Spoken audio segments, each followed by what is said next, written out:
Na mesa quântica avançada, nós sempre perguntamos qual é o raio que seria mais divino para a pessoa receber naquele momento. Normalmente é o raio que está em mais deficiência. São 12 raios, são 12 vibrações, são 12 frequências, né? E cada uma tem uma qualidade própria, específica, que aquela pessoa está precisando naquele momento, né? Com relação ao sétimo raio, essa chama, essa cor violeta, ela tem como qualidade a transmutação divina. O que seria isso? A pessoa está com alguma energia pesada, um pensamento que está gerando aquele tipo de problema, ele tem como qualidade dissolver. Se a gente pudesse usar uma metáfora para comparar, essa chama violeta equivaleria mais ou menos a uma espécie de, como que um detergente que dissolve aqueles miasmas, que dissolve aqueles pensamentos tristes, lúgubres que a pessoa está tendo, né? Como o que você vibra é o que você atrai. Se eu tenho uma densidade muito grande de medo, eu vou atrair situações de medo para mim. Então é a densidade que é o fator chave, determinante. Então quando você aumenta a densidade de uma determinada energia na pessoa que você está atendendo ou em você mesma, você começa a atrair as características, você começa a ter a força que aquela vibração, as qualidades, a virtude que aquela vibração traz, né? No caso da sétima, da chama violeta, ele está ligado com essa transmutação e, e por conseguinte também com uma certa libertação divina, né? Então a pessoa está aprisionada em pensamentos, em crenças limitantes. Às vezes, se a pessoa estiver recebendo esse raio da chama violeta, ela percebe que aquilo que ela achava que era uma situação muito difícil de resolver, não é tão difícil assim. Aquilo é transmutável, né? Na natureza, nada se perde, tudo se transforma, né? Então, vamos dizer assim, é, explicando um pouco mais a chama violeta, ela transmuta isso, né? E ela liberta. Claro, você tira aquilo que está te fazendo mal, e você então está libertando aquela parte boa da pessoa, né? Então, indiretamente é uma libertação também, né? Isso que acontece no campo das cores, e nesse caso a gente usa esse mantra, eu sou a ressurreição e a vida, por exemplo, da transmutação divina, da libertação divina. O raio 7 está ligado com essas duas áreas. Você está pedindo para o universo, usando aquilo que você tem de mais nobre, que é o seu supraconsciente, com uma força muito grande, essa expressão aumenta muito, o desejo de que aquela situação seja transmutada. Agora, em tese, você pode usar esse termo libertação divina, transmutação divina. Você pode falar, eu quero libertar, então eu vou usar o raio 7. O melhor é quando você deixa que o seu supraconsciente acione, porque ele usa uma translógica, uma lógica muito superior daquela que a gente está acostumado a ter.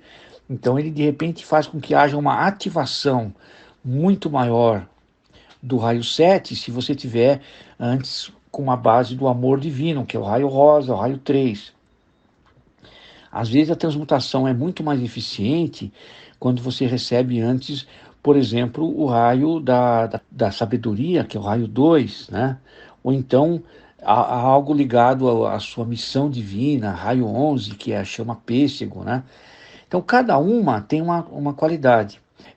Nós temos na natureza pedras, cristais que foram criados por Deus, também com essas qualidades. Tem aquela pedra chamada ametista, ela tem essa propriedade também de transmutar, né? Você tem e ela também nos conecta muito com o divino, porque quando você tira aquilo que não é divino, você se conecta com o divino. Você está tirando todos os empecilhos, né? Então essa cor violeta é muito usada para fazer meditação, tem pessoas que colocam perto do chakra coronário, né? Porque ele vai fazer com que a pessoa se conecte mais com a parte divina. A chama violeta é uma chama muito espiritual, né? Por exemplo, nos 7 raios que normalmente se tem, o mais espiritual que tem é o violeta, né? Então vamos supor que eu fosse um arquiteto, né?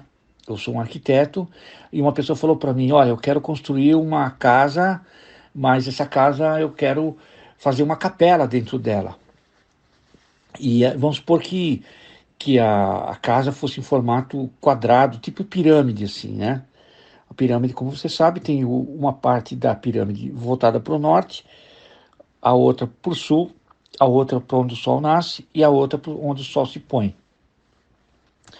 Quando a pirâmide está em direção aos 4 pontos cardeais, a cor violeta equivale a onde o sol nasce. Então, para fazer uma capela, para as pessoas rezarem, fazerem preces, usarem mantras, o ideal é que ela ficasse debaixo, a capela tem que estar numa cor mais espiritualizada possível e, portanto, a capela deveria estar na região leste, né?